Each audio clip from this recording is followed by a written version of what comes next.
Hi everyone, it's Lou here. We've had a few IT gremlins and I can see that you guys are responding to me and you can hear me. So we're going to get started, and I'd just like to thank Jessica. She's been on the mobile phone trying to get this sorted out. But what we're going to do is let the cortisol subside a little, and I'm going to introduce myself and take you through the webinar. And hopefully that'll be the last bit of an IT glitch. So I can see that you guys can hear me online, which is great. So let's get started. We've got an hour to actually go through two quite large topics. We've got vitamin D and magnesium to cover. My name's Louise Joyce and I am a naturopath. And as you can hear from my accent, I'm not a local girl. I am Australian through and through, trained in Australia around about 15 years ago. And from there, I went into clinical practice.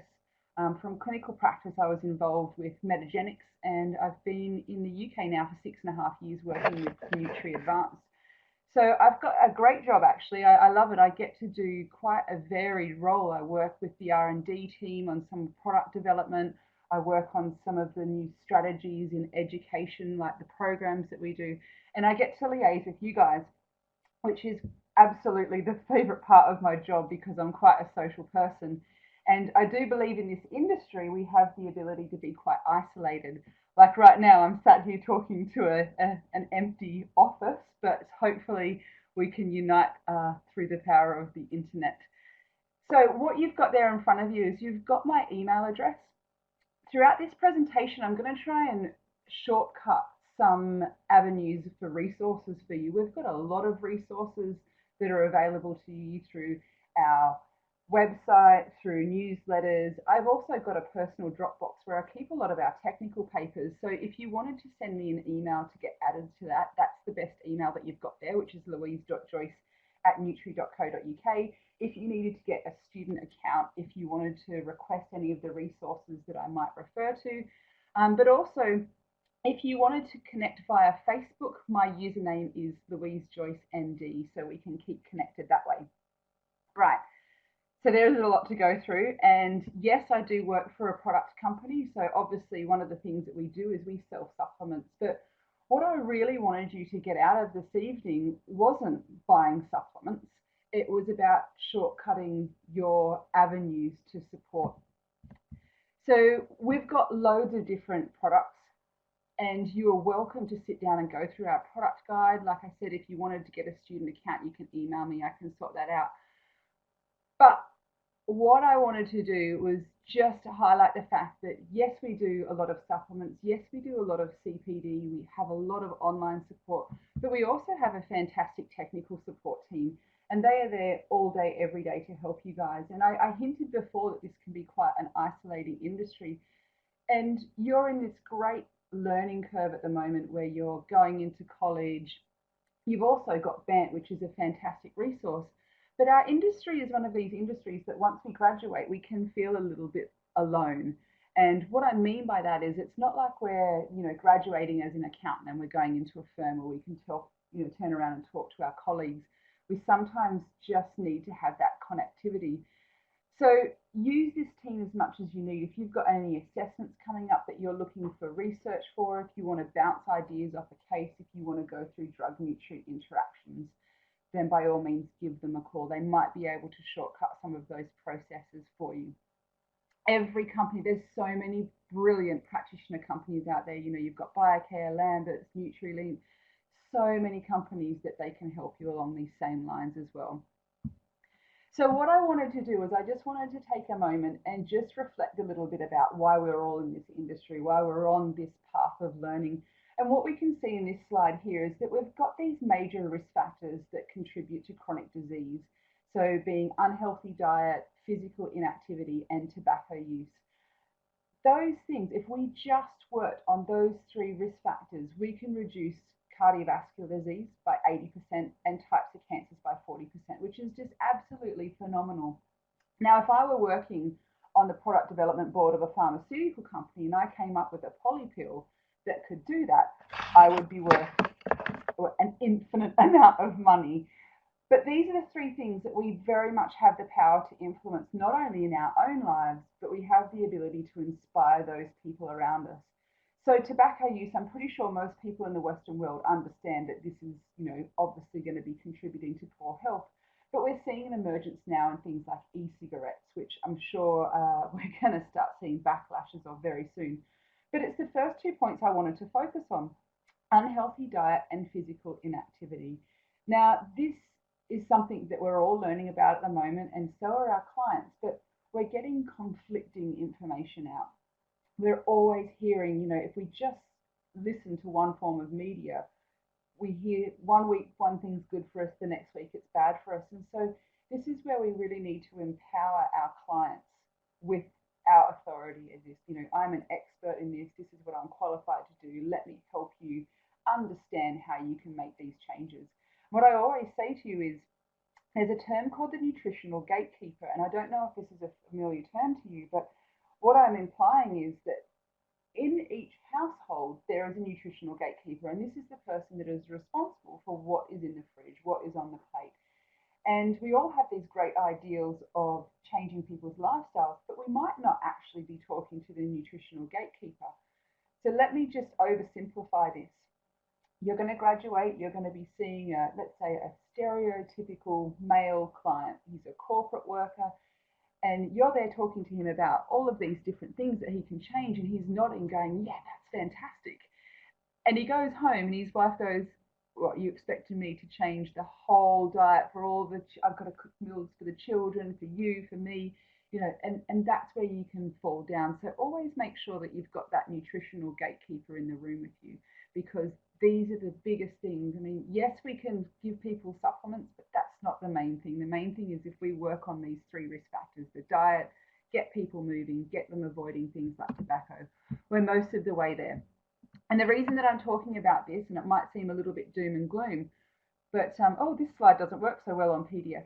Basically, what you would have seen with this slide is that the leading causes of death in the UK are cardiovascular disease and cancer, like what we just seen in that previous slide. But 97% of premature deaths are largely preventable with lifestyle change and adequate nutrition. And we should really use that as a point to just reflect on, we are definitely on the right path. We're going to make an absolute positive change to people's lifestyles and ultimately their health. Everything that we're doing here should be about helping people lead happier, healthier lives. So let's get started on vitamin D. And quite ironic that we're sat inside at the moment and it's nice and dark outside and it's those winter months, but let's go through this information so that we can see maybe when we do need to supplement, when we do need to test, but also what are the ongoing risk factors associated with vitamin D deficiency.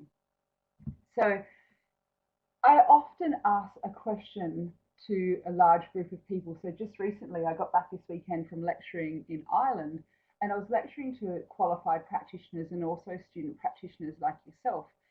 And I asked them to put up their hand how many of them had done a vitamin D test on themselves in the previous 12 months. And not one hand was raised.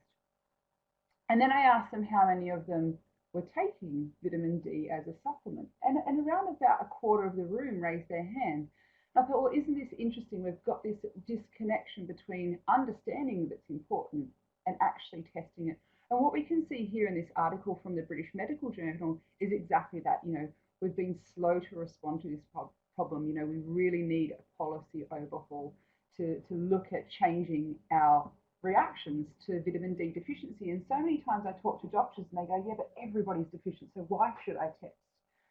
Well, I think the reason that we should test is so that we have an understanding of where that individual is right now at that moment in time. I've come across people, and one of the ladies that did test in the second group I saw had a vitamin D level of 4. Now, I'm going to show you later some tools so that you can work out whereabouts that is on the scale, but it's extremely low. I've never actually come across someone with a vitamin D level of 4 before.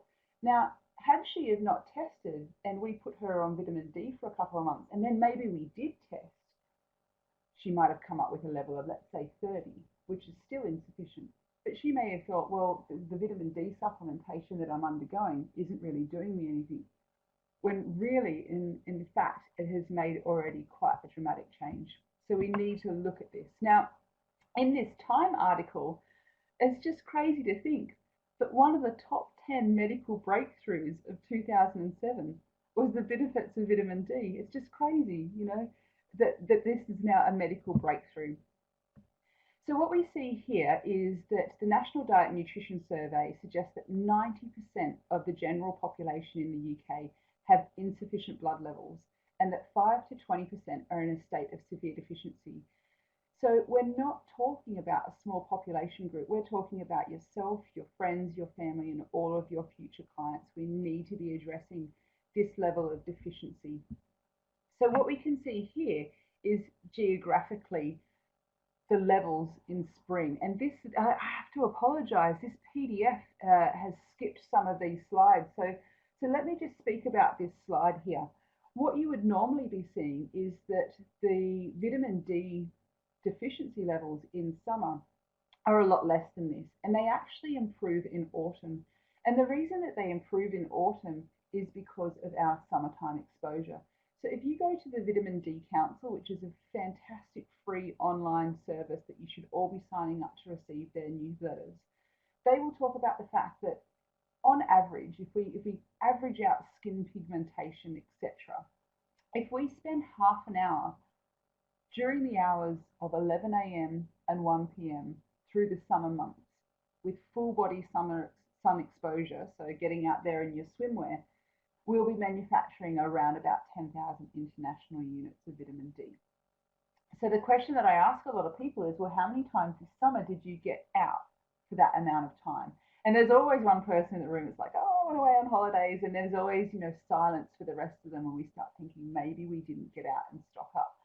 And then we come to winter and we see very much what we can see in this spring chart, that we have quite a high level of deficiency. So why is it important that we look at addressing our vitamin D deficiency? Well, it's no longer just about rickets. It's no longer just about mood disorders. What we're seeing here is many very serious diseases that are associated with vitamin D deficiency.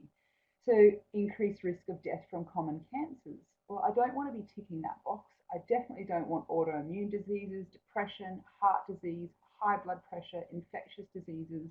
And when we think back to that chart at the start, that, you know, cardiovascular disease and cancer are the two leading causes of premature death in the UK, maybe there's a bit of a connection here. Now, don't get me wrong, I'm not suggesting that vitamin D is the cure-all, and trust me, my partner is a doctor of a different discipline, and we have many arguments about the validity of vitamin D. He seems to think that it's all a bit, you know, inflamed in the media, but, you know, we sit here and read these journals and we can see that there's definitely something in it.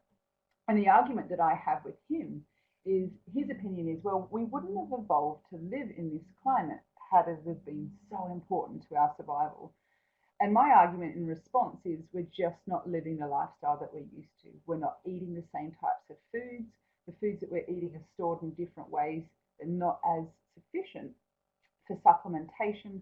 And also, with our lifestyle, we're not out working the land. We're somewhat representative of this guy in the bottom right-hand corner, where we're office-based, where we're working inside, we're wearing SPS factors, we're wearing different levels of clothing. But if you look at this study here, so in Manchester on a midsummer day, on average, people were getting 7 minutes outside in that optimal time. And again, that's not talking about the SPF factor or the amount of clothing that they were covering up with. So this slide here is a little tongue-in-cheek. What I want to do is just assume, for the purpose of this slide, that an adult daily requirement would be 2,000 international units of vitamin D. And I'm going to show you some resources that contradict that later. So if we were looking to get our daily requirement, that would mean we would need roughly around about, 2 to 4 salmon steaks a day, and that is wild salmon. You can see on this slide that down the bottom, it's also got the levels for farmed salmon. And the reason that they're a lot lower is farm salmon aren't eating the natural algae. They're eating human-derived food. They're eating pellets. Now, if we were looking to correct that vitamin D deficiency, now remembering that 90% of the population in that recent survey were in a state of insufficiency and 5 to 20% in a state of severe deficiency, we're looking at 10 to 20 servings of salmon a day, which is just not really healthy for us. It's probably going to have a lot of other different um, harmful effects on our body. So, you know, some people consider it unnecessary because vitamin D deficiency is so widespread. As I've already said, I think it's a good idea to empower that patient, that client, or yourself with the knowledge of where you are right now, but also to test so that we're not maybe overdosing. Sometimes things can be good for us, and sometimes too much of a good thing is bad for us. And we've got these major risk factors for vitamin D deficiency as well: increasing age, higher body fat mass. And if you've got someone who is obese, they may automatically have a lower level of vitamin D because of the fact that it's fat soluble and it's being stored in that fat mass. Pregnant and childbearing women, and darker skin pigmentations.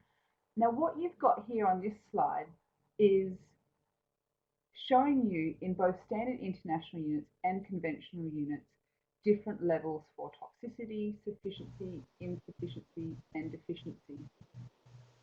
Now, this slide here is also available. We have a clinical guide set, and we've got clinical guides for things like magnesium, vitamin D, fish oils, vitamins, stress, etc. And they're all free and they're all referenced. And I always say to people, grab the vitamin D one and cut this little table out and keep it next to your laptop or in your office or anywhere like that, because it's a great quick reference tool. And this is referenced by Dr. Michael Holick. And he's an international authority on vitamin D. And it's also something that I would suggest that you watch. He has some fantastic YouTube videos, some of which that go for, you know, up to an hour through the research on vitamin D deficiency. But what you've got here is a great little chart that'll show you those different levels. So Dr. Michael Holick suggests that if you are in a state of deficiency, that you take 50,000 international units of vitamin D3 once a week for 8 weeks. Now, we can do that because it's fat soluble. And one of the things that I always do, especially in our product development, is I think about compliance. And I think about compliance in a couple of different ways. I think about compliance in cost, I think about compliance in taste, and I think about mental compliance. Now, we're generally advising people to make a lot of lifestyle change, and sometimes that can be mentally overwhelming. There's a mental burden. And so for the mental compliance with vitamin D, what I typically suggest is to ask them when they have a family gathering. Are they a Sunday roast people? Are they a Monday morning around a breakfast table? And that's when I suggest that they give their family their vitamin D. They give it all in a week's dose so they don't have to think about it again. Because we're asking so much of them. And we can see here, again from Michael Holick, that that's what he's suggesting with his clients. And he's also suggesting that you can use that same model every 2 weeks for up to 6 years to prevent deficiency. Now, to throw a twist in that, Professor Heaney, who is a local professor, and we had him lecture at one of our functional medicine conferences a few years ago, was talking about body-specific dosages. So what he's talking about here is that we look at giving 65 to 75 international units per kilogram of body weight, which for me makes a lot of sense, because if you've got, let's say, a 50-kilogram woman coming in and a 120-kilogram male, we've got different requirements. Our vitamin D is so important in our body. I mean, every single cell in our body has a vitamin D receptor, makes us think that it's not just about mood and bones. That vitamin D clinical guide, and again, please do email me if you want me to post you out a copy of this. I'm more than happy to send this out to you. Has got this table that talks about different dosages for different ages. And what I'm trying to do here is to give you as many tools as possible so that you don't feel like you have to stick with one rule. Have a look at the information that's out there. And this is from the Journal of Endocrinology. And what we're looking at here is the daily requirements, the daily optimal, the upper tolerable limits, and got gremlins in my system. Just lost that slide. There we go. And upper tolerable and treatment levels as well. So you can come back and have a look at that. Or when you get that clinical guide, you can just cut that section out and again, keep that on your desktop if you want. So is vitamin D safe?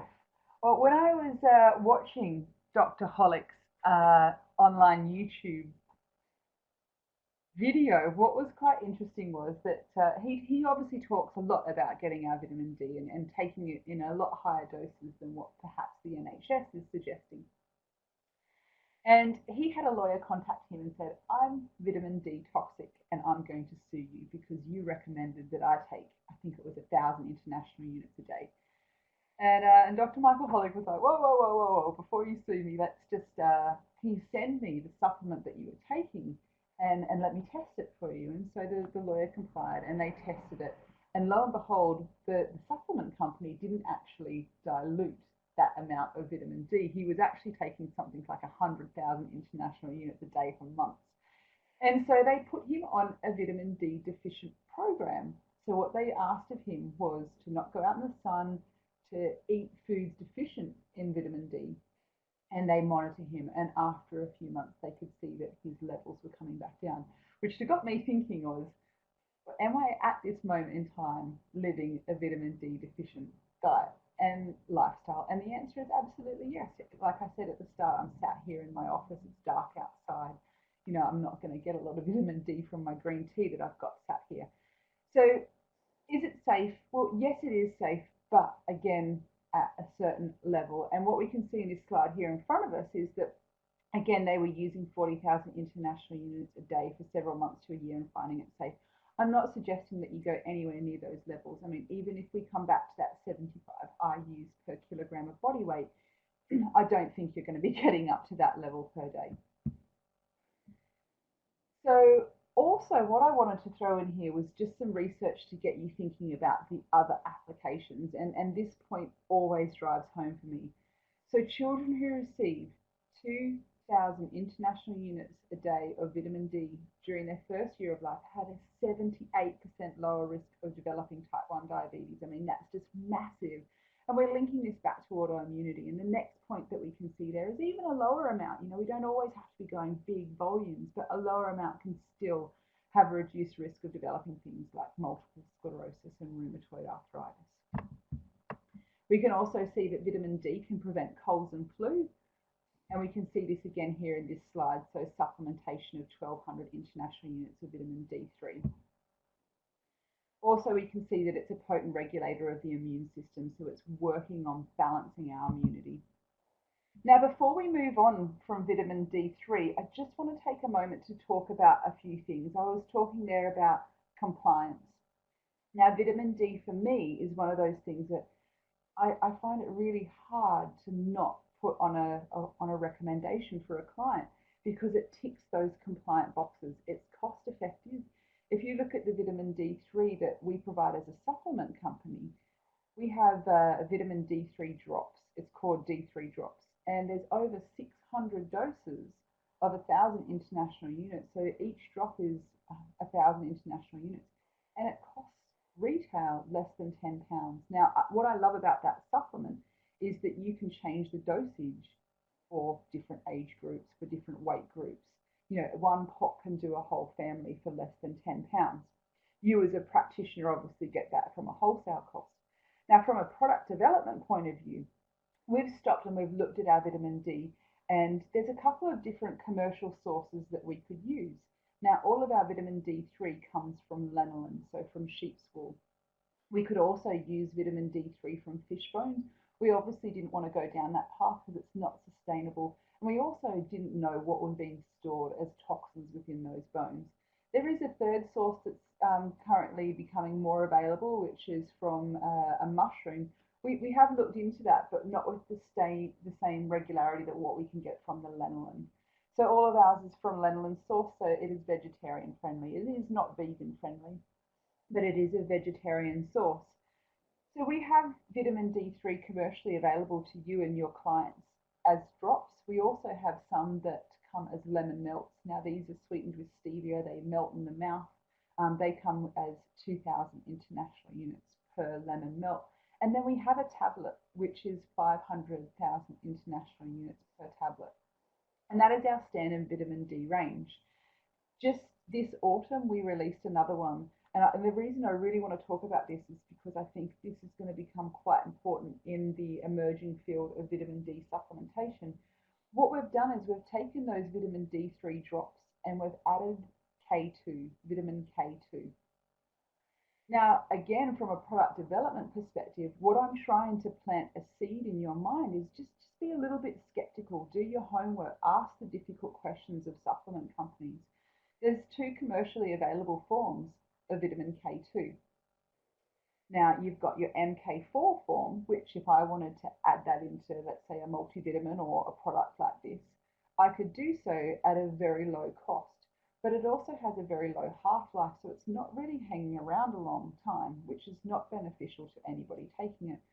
So we use an MK7, and I've got a technical paper on this. Again, it's in the Dropbox, or I can post you out a copy.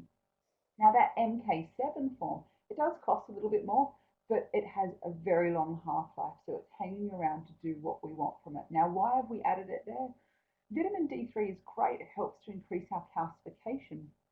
But that calcification is non-specific. And what I mean by that is that calcification can go to any tissue in our body, which might not be desirable.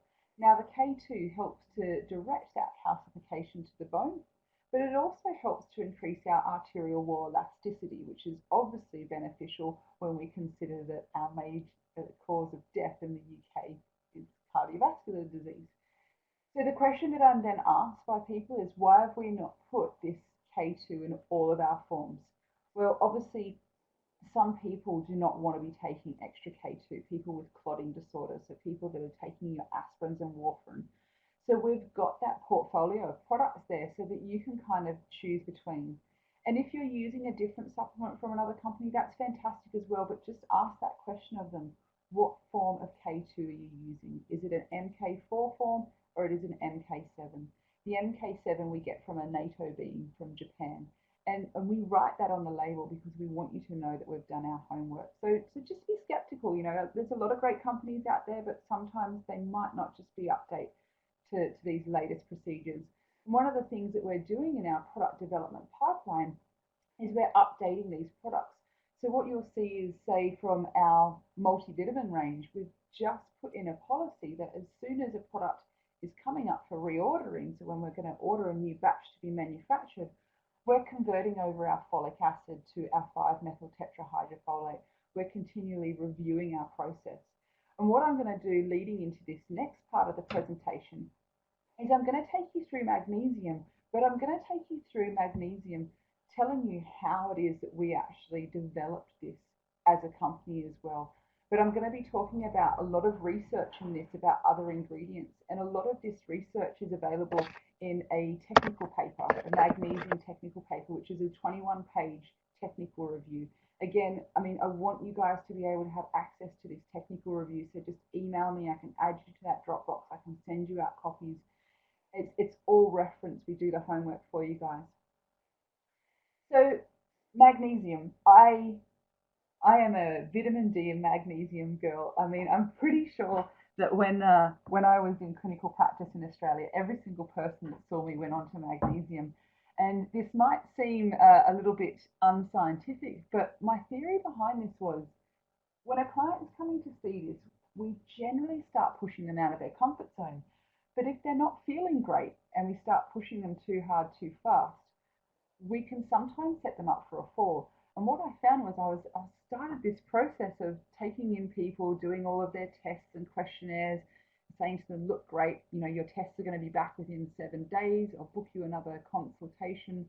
Here's your diet diary. Here's some, breathing exercises. Here's some general recommendations. But what I want you to do is I want you to start taking bucket loads of magnesium.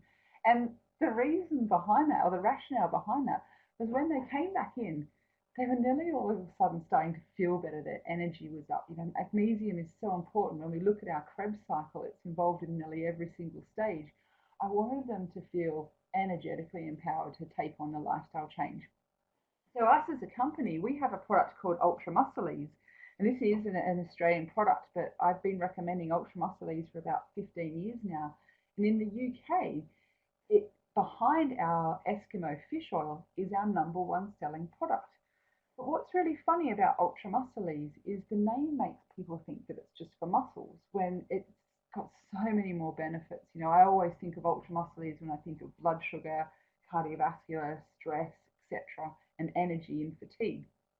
And so we sat together in our boardroom and we went, well, you know, it is a great product and we definitely don't want to sabotage that product because we are still a company. We need to, you know, cover the bill so that we can create all of this information and products for you. But we thought, what would we do to change that product to make it a little bit more beneficial for the client that's walking through the clinic door? And this is a result of what we did. So magnesium, it is uber important. I cannot stress that enough. What we can see here is that it's regulating hundreds of different enzymes. When we think back to even, let's say, our essential fatty acid breakdown, our delta 5, delta 6 desaturases, you know, magnesium is required for that. But we also don't exist without it. And what I mean by this is have a look here, activity of the heart. It's not really negotiable, you know, we need to be looking at magnesium. And I think that it's so easily forgot because when we start looking at changing or suggesting things to our clients, you know, I want you to take a bone broth, I want you to start exercising, get rid of the gluten and this and that. And we're giving them so many things that sometimes, you know, magnesium gets left off the list. And the reason I think it's important is because it's quite broad acting. So what we've got here in front of us is a range of pathologies that are associated with magnesium deficiency.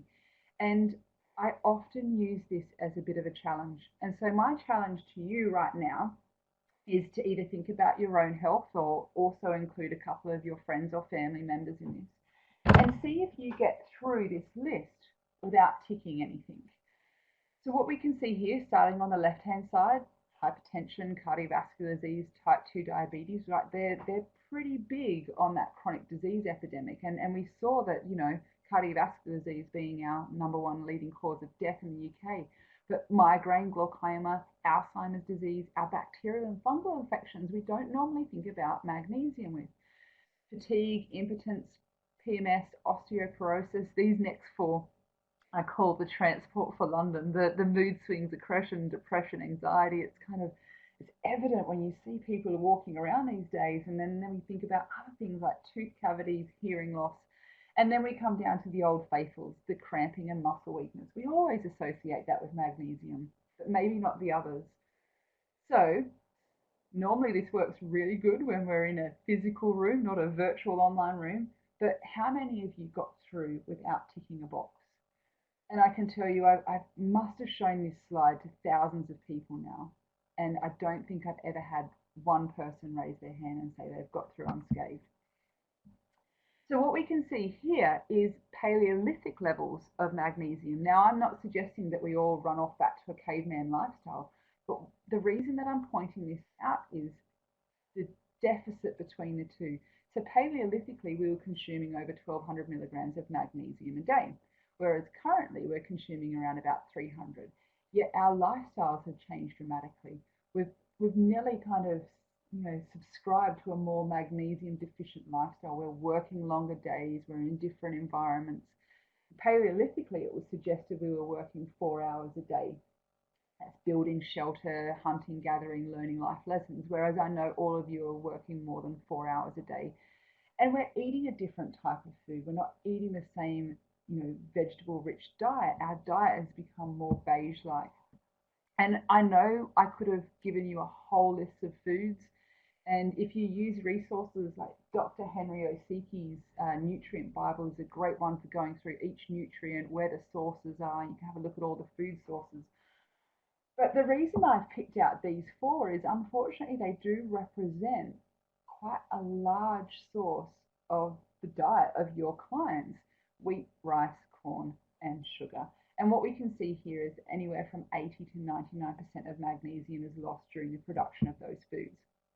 Now, magnesium is important for so many different things, especially for our exercise people. And let's go to this next slide. What I want you to take away from this is that we need to be working at about 6 to 10 milligrams per kilogram a day of magnesium for our athletes.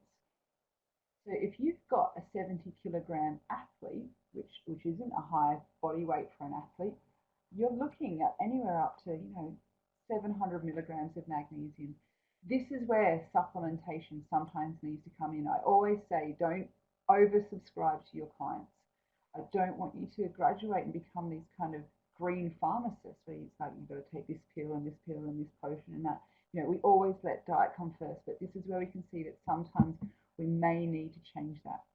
And we can see that magnesium is really important for blood sugar regulation and improving our insulin response. We can see a meta-analysis there of quite a decent amount of clients and how magnesium intake is inversely associated, is significantly improving their risk of type 2 diabetes. And magnesium in stress. Whenever I see people who are stressed, which is pretty much most people I see, I think of magnesium.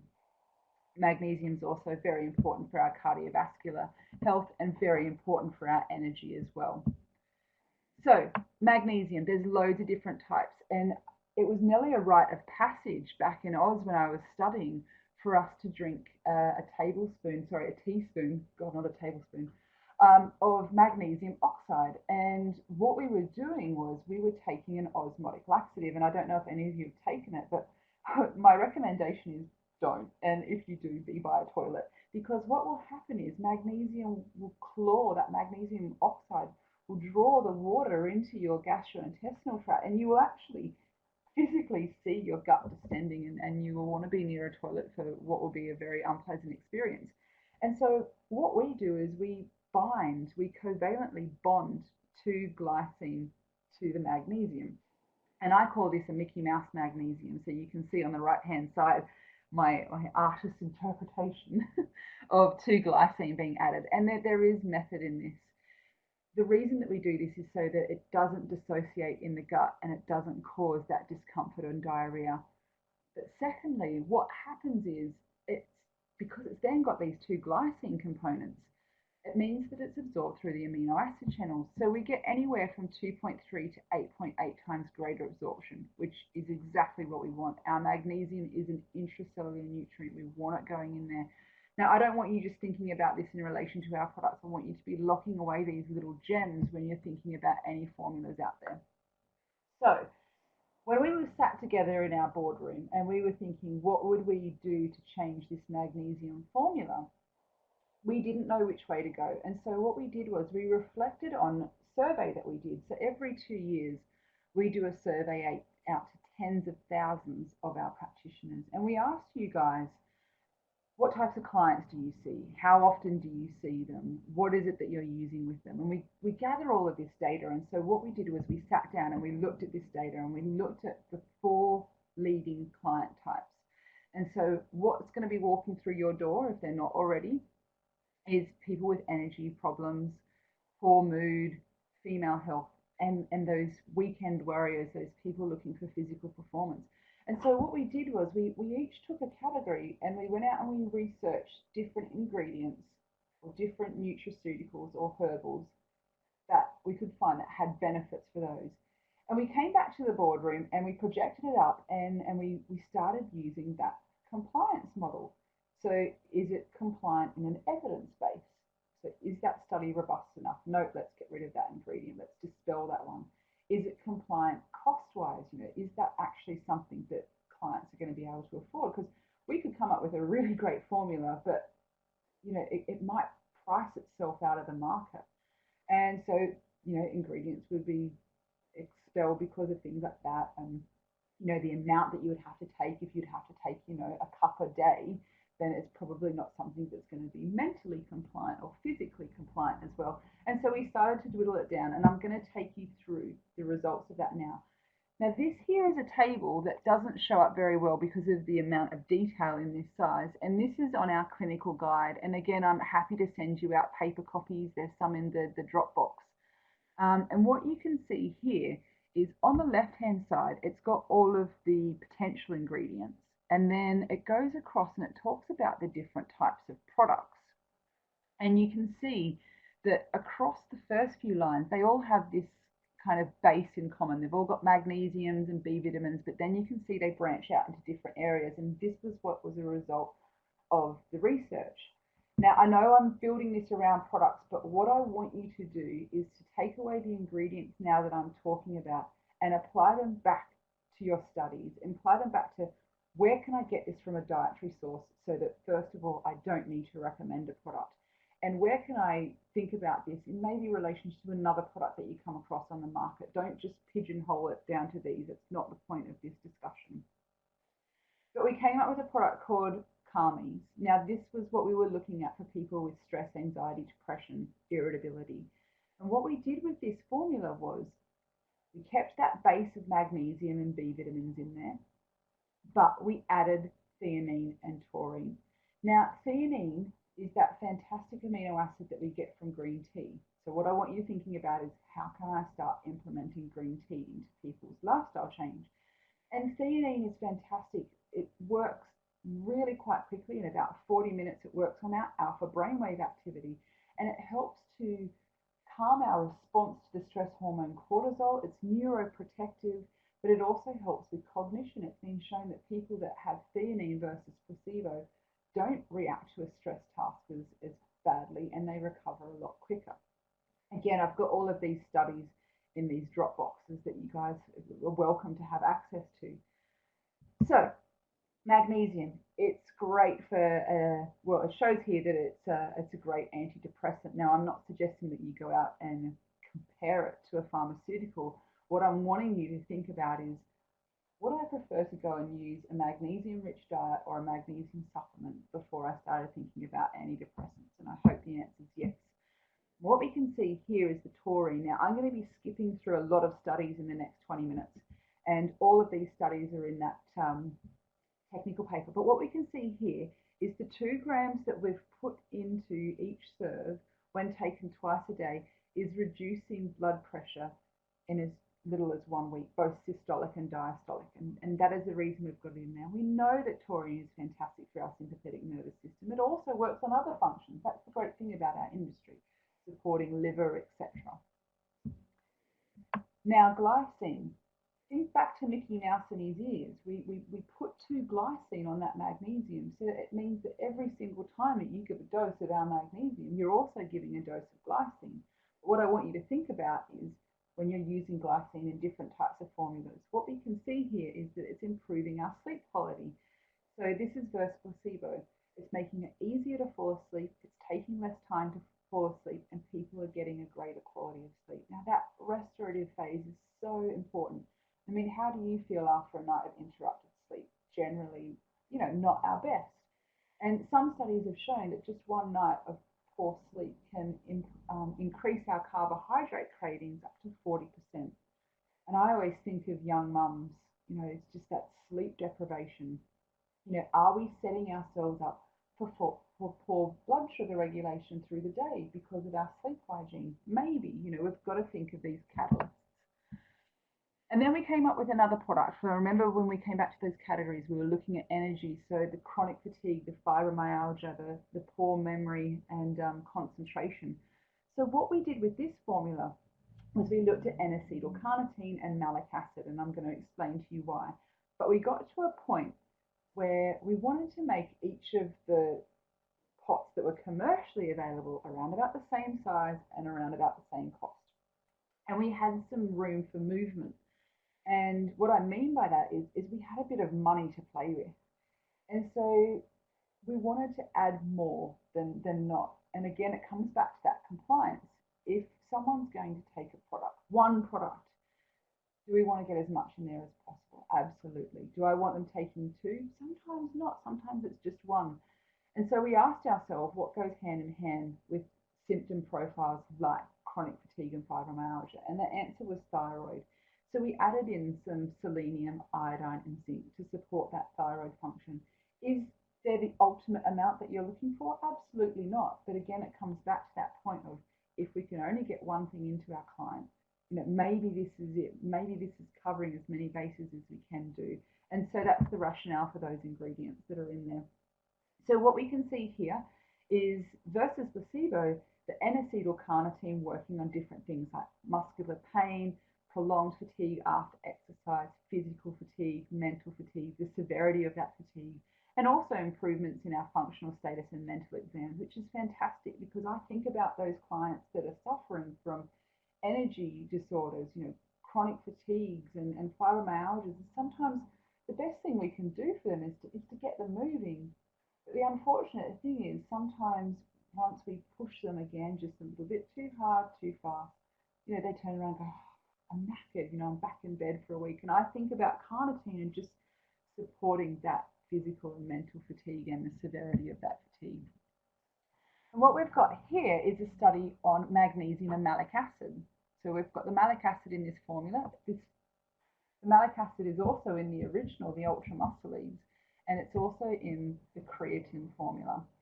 And I stop here for a second because when I think about all of these formulas, normally what I do is if someone's talking to me and of their initial concerns, things like muscular pain and cramping, I'll always go for one of the formulas with malic acid because of this study here. So these people with fibromyalgia, on average, had around about 19 sites of tender points around their body. And after using magnesium and malic acid for 8 weeks, it reduced to 5. We're looking at reducing the symptoms of fibromyalgia, which is very, very important. So that is why I generally, if they don't have complaints of pain and cramping, I open it back up and I look at all of the formulas equally again, and I think about what are the predominant conditions they're coming in with. But if it's present, then I'll generally pigeonhole it down to these few. So moving on, I think you guys are really going to like this one. The ingredient that we added here is myo-inositol. So myo-inositol is a glucose isomer. And what's really cool, and I want you to take some time out and read these studies, the myo-inositol here is reducing serum testosterone in women by 66% in 6 months, which is huge. I mean, PCOS is an increasing condition that we're seeing in clinic. But what we can also see is that it restored the menstrual cycle by 88%, it restored ovulation by 70%, and therefore subsequent numbers of pregnancies. The other ingredients that we've added in there are working on cravings, depression, edema, anxiety. Now, you can see where I'm kind of going with this. We then made one with creatine. So we added the creatine monohydrate in there. We made sure, again, it's still got the malic acid for the muscular pain and cramping because we're looking at this for sports. And what we can see in this slide here is that when we are magnesium deplete, we're not able to exercise for as long, our heart rate's naturally higher, and our energy is not as great. But that's reversed once we replete that. And what we can see here with body composition is that creatine is helping to hydrate those muscles. So we're getting a bulk, which a lot of people are looking for putting on muscle mass, and some people are not. So again, that's something to consider. So what I want you to stop and think about just quickly is magnesium supplementation important? Most of the time, yes. Let's think if we had a client walk through our door who is stressed, who's got energy concerns, who's got blood sugar concerns. They could have used any single one of those products that we've just gone over, and we've still got one more to go over. But what I want you to think about is what are those other associated conditions that they're walking in with? Do we need to look at the cortisol? Do we need to look at, the fatigue? Do we need to look at, maybe balancing things like insulin resistance? Or do we need to support their energy with their exercise and recovery as well? So just recently we brought out a new formula, which is Mega Mag Night, and this is really for this insomnia picture. So with this one, what we did, and I'm quite conscious of the time getting away from us, was we added lactium, which is a milk protein hydrolysate. Now, lactium is GABA receptor specific. So what this ingredient does is it helps to bind to our GABA receptors and just calm us down. And it works clinically in human studies in around about 2 to 3 weeks.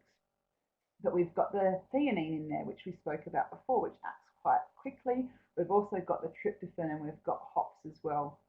We've reduced a lot of those B vitamins in this formula just because we're quite conscious that people use this before bed.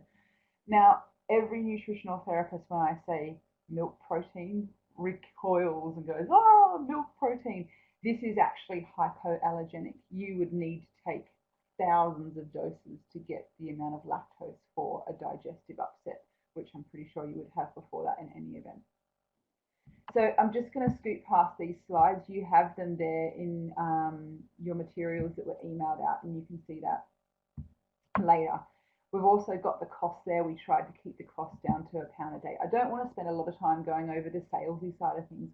What I really want you to get out of this last 50 minutes is that we've got some shortcuts to resources there. Yes, we've got the products to back it up as well, but I was really hoping to make your life a little bit easier. So you've got my email address there. If you don't have a student account with us, you're more than welcome to. It's free. As a student, you'll also get 20% off any of the webinars that we do, any seminars that we do. You'll be able to buy products at wholesale costs. We also have a 50% off your initial order as a welcome. You've got my Facebook link there. I'll try and pop some things up on Facebook that are of interest to you. If I hear about any jobs in the industry, I typically pop them up there as well. That's our free call phone number. There is no way I could go over magnesium and vitamin D in an hour, but what I'm hoping that you've taken away from this presentation is you know where to go to look at the reference ranges for deficiencies. You've got a bit of an idea on what dosages you can give for things like vitamin D. You know that there's different types of magnesiums, maybe with some accessory ingredients that just make you think about different avenues as well. So I have lost my moderator due to technical difficulties, but what I'm hoping is that if anyone's got any questions, you can write them up now, and I might be able to see them if I change this format. No, I can't change the format. That's not very convenient.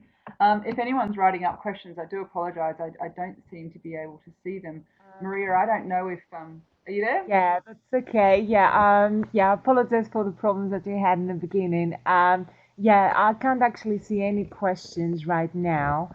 So I assume that people have no questions right now.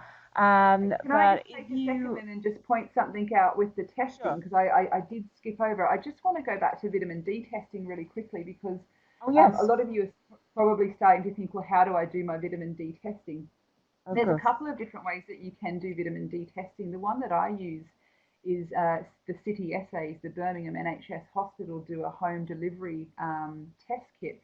What you do is you go on their website and you buy, I think it's around about £27 now. I think they've just put it up. And they send you a little collection kit. And I'm not affiliated with them at all, but what you do is you take a pinprick and you put down a couple of drops of blood, or you package it up and you post it off, and they email you the results back within 5 days. Now, the reason that I'm pointing this out is it's NHS based. They're very conservative with their reference ranges. So when I first did mine, it came back with a traffic light system, green is adequate. And I thought, well, that's fantastic until I looked at the finer detail and I looked at that numerical figure. And that numerical figure that was telling me it was adequate was much lower than that reference chart that I gave you before.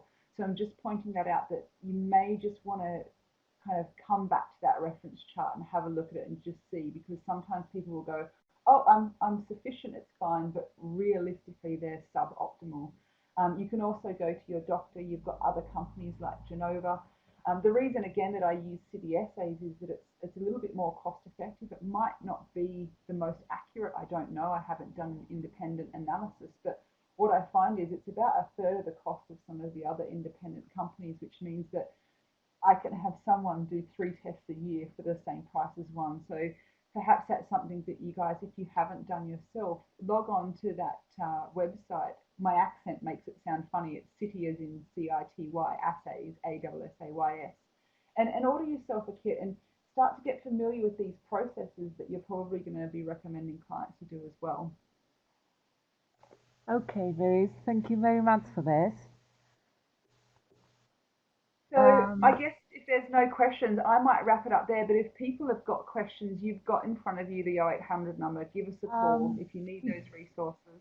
Yeah, I mean, we do have a couple of questions, but they're actually Okay. product specific. I'm not sure if Okay. you're okay answering this. Sure. I don't profess to have every answer, but I will help if I No, no, can. they're not too many. There's just a couple of questions. One is on the MegaMag products with milk protein. I Yep. guess they refer to the night formula. They just ask if it will be safe to a celiac person. I'm not sure why, but that's what the question says. Yeah, that's Would that be safe? yeah, it would be, and that's really interesting because we obviously very concerned about other allergens in our products. So when you look at our product guide, we will actually over specify what ingredients are in there. So when you look at each product, it'll say whether it's vegan, vegetarian. It'll say what other allergens are potentially in there, and it is fine for someone with celiac. Great. And then there is another one. That is about formulations, again, product specific. It would be, that's from Helen Adams. It would be really good to see the formulations all in the same pots, like Ultra Muslis, instead of the tall pots. They're very annoying when you get to the bottom. I'm not very sure what this means. Um, I know exactly what you mean, Helen. It's really frustrating. And just recently, what you'll find as well, which you're not going to be happy about, is the Fem balances come out in a completely different size as well. That there is method in that. In some different ingredients are more bulky, and because we have to pack by weight, not by volume, it's actually a legal requirement that there's a certain amount of space between the settlement of a powder and the top of a tub, which means that they have to be taller to allow that amount of air there, which is very frustrating. In the case of the Fem Balance product, which has just changed tub size, the reason for this is we had a lot of feedback, and this is hilarious. Actually, I'll share this with you. It doesn't put us in a great light, but I had a fantastic practitioner in Bond Street who had a client who was infertile for many years. And she rang me up and she went, "You won't believe it, she's finally pregnant." I'm like, "Oh my gosh, that's fantastic." She goes, "You have to wait and hear what she said." She didn't know whether she was more happy about being pregnant or the fact that she could stop taking Fem Balance because it didn't taste fantastic. So what we've recently done is we've gone out and we've micro encapsulated that myo-inositol, which again has added bulk to that ingredient. So it's in a larger size container. It would be great if they were all in the same size, but it is a legal requirement, like I just said before, to have that certain amount of volume of space above the powder to the open top. What I do to get around it is I just use a long spoon rather than the scoop that's in there. But Helen, I feel your pain. Right, thank you very much for this. I'm sure nobody knew about that. And now, last question before we close. This is from Virginia saying, if you can repeat where to obtain the vitamin D testing kit. Okay, if you hold on just a second, what I will do for you is Sure. I'm going to get the hyperlink for you and I will Excellent, pop it thank you. in the chat box. Uh, you've got to love the internet. Right, here we go. Uh, I don't know if you guys can see that. My name is Jonathan Cohen at the moment.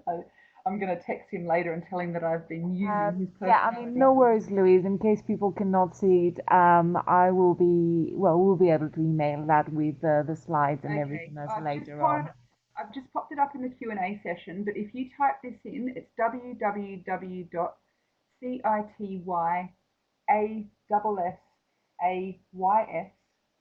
www.cityays.org.uk. You'll be able to go to that website and there'll be a vitamin D section. Excellent. Thank you very much for this. And I think this is okay for tonight. Thank you very much, Louise. That was really, really informative. Again, I want to apologize to everyone for the problems that we had in the beginning. Unfortunately, sometimes these things happen. If you have any more questions, of course, you can use our LinkedIn forum for this purpose. And of course, you can directly email Louise, as she said, if you need any product-specific information or if you're interested in registering, in being registered with Nutri, etc. Excellent. Thank you Thank very you, much Maria. again. Thank No you. worries, you're welcome. Thank you. All right, bye guys. Bye.